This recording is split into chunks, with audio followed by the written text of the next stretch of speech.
All 6 of the NES games are really fun, but I understand that there was some series fatigue back in the day. After all, Mega Man 6 came out the same year as Mega Man X, so why would anybody care about it? However, that was over 30 years ago, so let's take a look at Mega Man 6 outside of that context. After this video, we will have done them all, on the NES at least. The first video I did in this format was for Mega Man 5, so I knew that the day that I completed my reviews for all 6 NES titles was going to be a bittersweet one. These games are all incredible, and I've had a great time going through them. So we have one final opportunity to review a Mega Man game on the NES. I'm super excited to talk about Mega Man 6's gameplay, soundtrack, artwork, and preservation efforts. Before we start though, if you like deep dives on Mega Man games, be sure to subscribe to this YouTube channel. This is my favorite series of all time, and your support allows me to continue ranting and raving about these awesome games. So without further delay, let's get into some Mega Man 6. One thing to note right away is that the difficulty was toned way down for Mega Man 6. This trend continues for Mega Man 5, which folks also found to be pretty easy. And no, I'm not just saying 6 is easy because I'm on the Legacy Collection here. I remember feeling this way when I was younger playing it on original hardware. Sadly, this is the only NES Mega Man that I have yet to get a physical copy of back after selling my original collection. In time it will happen since I love the series. However, there just have been so many other priorities. I considered not doing this video until I did own it again, but man, I just really wanted to play and talk about Mega Man 6 in some way. So anyways, for a typical run, I start with Plant Man, which I also did in this one. So, hang on though. Plant Man? Are we really fighting a robot based on the garden now? Yeah, one thing to note is that the Robot Masters from Mega Man 6 are definitely a bit lame, Plant Man included. At least he isn't as bad as Clown Man or some of the others from Mega Man 8. And Plant Man's stage is pretty fun since we bounce around and hop on these floating platforms. After Plant Man, then I immediately went and beat Flame Man despite not having his weakness. I did this to get both Rush upgrades, which are pretty handy. Rush Jet is also insanely fun in this game. I'm so glad they decided to change things up. Just having him be this horizontal moving platform was never as fun as his form in Mega Man 3. However, I understand that in 3, Rush Jet was just way too powerful. The experiment here of making it a jetpack was insanely fun. I find myself willingly walking through stages with this on instead of just being regular Mega Man, despite the fact that you can't charge the Mega Buster while in Rush Jet. The power adapter is pretty cool, it's fun to hit the big blocks with it, though it is way less fun than Rush Jet. Part of what makes Rush Jet so useful is the ability to obtain Beat with him. There aren't really any collectibles in Mega Man 6, instead we are rewarded for finding alternative entrances to the boss room in some stages, and some of those do require Rush Jet to access. I like this direction since I've often griped about there being too many collectibles in some of the Mega Man X games, and saying that's why I like Mega Man Classic more. The only thing that we actually need to go out and find is the Energy Balancer, which is far from required. Of course I still got it, but that's mostly just to show you. Sometimes I even forgot I had this and was filling up my sub-weapons the old-fashioned way later on. Half of the stages have the BEAT letters with the alternative boss doors, and half of the stages are just normal. Once I, beat Flame Man, I followed an order that allowed me to get Beat fairly quickly. Beat is pretty similar to how he was in Mega Man 5, but he uses a ton of energy. Also, sadly, the final boss cannot be dominated by him this time around. The remaining stages are all solid, but I feel like things aren't as memorable in Mega Man 6 as they are in the others. Perhaps that's just because I don't have as much experience with this game, or it has been a while.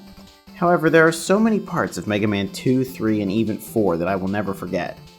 Overall, 6's Robot Master stages just don't give me that same feeling. It's okay, I guess, not everything has to be a core memory. It's still a great game, and I really enjoyed going through these 8 stages. Perhaps that's why I feel like this game is underrated.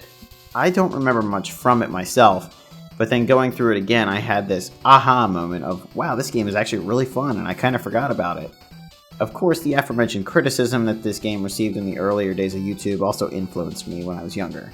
I still think there's a solid case to be made that Mega Man 6 is underrated, and I would probably rank it above Mega Man 5, despite me being someone who sings that game's praises a lot.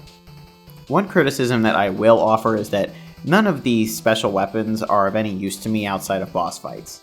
The rush weapons are super fun in 6, but I don't ever feel any need to experiment with other weapons outside of the Mega Buster. Oftentimes this is just how I play Mega Man unless it's the Metal Blades in 2, but they seem particularly useless in this game. Generally though, I can make this criticism for most of the games in the series. I got through the entire thing without feeling the need to switch to anything other than Rush outside of boss fights. So once we finish up our main stages, it's on to Mr. X. He's got his own castle, which has been the format since Mega Man 4 now. For 3 games in a row, we have had a castle of somebody else before Wily's. Yeah, the game does feel a bit padded in length, maybe with the 2 castles. However, since the difficulty is pretty easy and the stages are fairly short, I don't feel like the game drags on too much. I definitely will always prefer just going right to Wily, but it's not the worst thing in the world. All the stages are still high quality, and I do welcome more high quality Mega Man in my life, of course. It would be a lot different if the game was padded with poorly done stages. After we finish the fight with Mr. X, we find out that he is secretly Dr. Wily.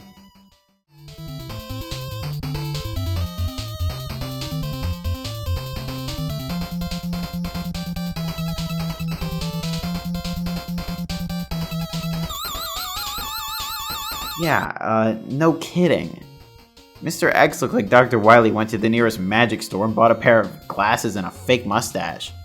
I mean, who did they really think they were fooling with this one? Also, Mr. X is just such a generic name. The whole thing feels really shoehorned and a bit lazy. Yes, the Mr. X fake out is silly, and the story is far from great this time around. However, this is an NES game. Again, looking at it from the context of 2025, are you really playing Mega Man X and thinking about the story as one of the key factors that makes the game good or bad? No, you're not. Wily has a very short castle in this game, but we do have a pretty cool fight with 3 forms of Wily as the final boss. Overall, I had a very fun time playing Mega Man 6 again, and I would say that based on gameplay alone, it is a bit underrated.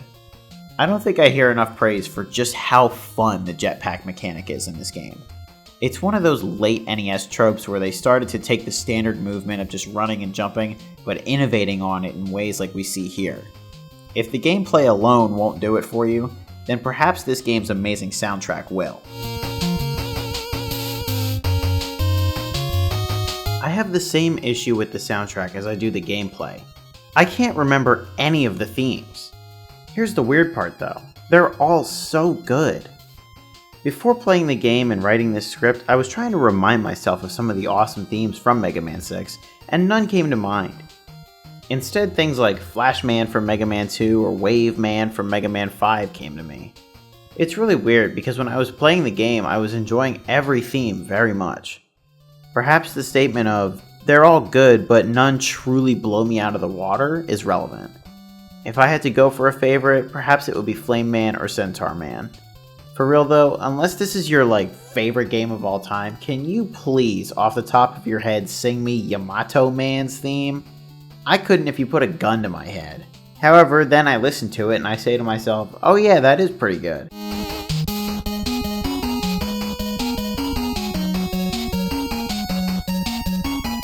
Then it leaves my memory again, in one ear and out the other. This is not a syndrome of this game being new to me by any means. I played it around the same time that I played all the others, and I've listened to the soundtrack for years. No matter what though, the themes just won't stick with me. Perhaps the most memorable theme is Centaur Man's, especially because of its intro.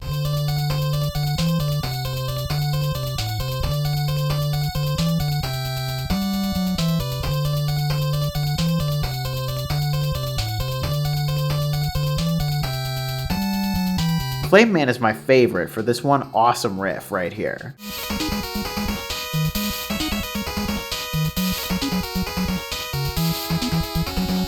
However, I also need to note that I really love the sound of the oil in Flame Man stage when you jump around.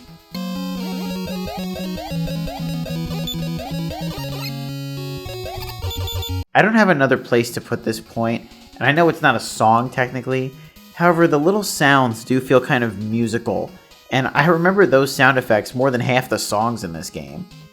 Please though, don't get it twisted, this soundtrack is still really good, and once again we have another case for saying it's part of an overall underrated game. Something that is fairly disappointing is that we get one theme for the Mr. X stages and one theme for the Wily stages. You all know I love hearing the themes progress throughout the final stages, and Mega Man 6 is completely absent of that. Sure, the first time you hear the Mr. X theme is pretty awesome. I mean, it's a great theme.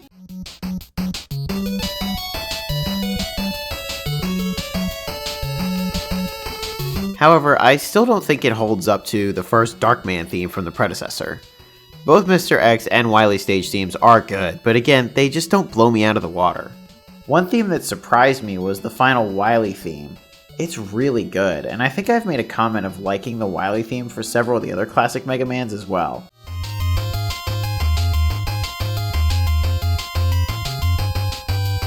Perhaps they all get overshadowed by the blisteringly difficult Wily fight in Mega Man 7, and that's the only one I can ever think of.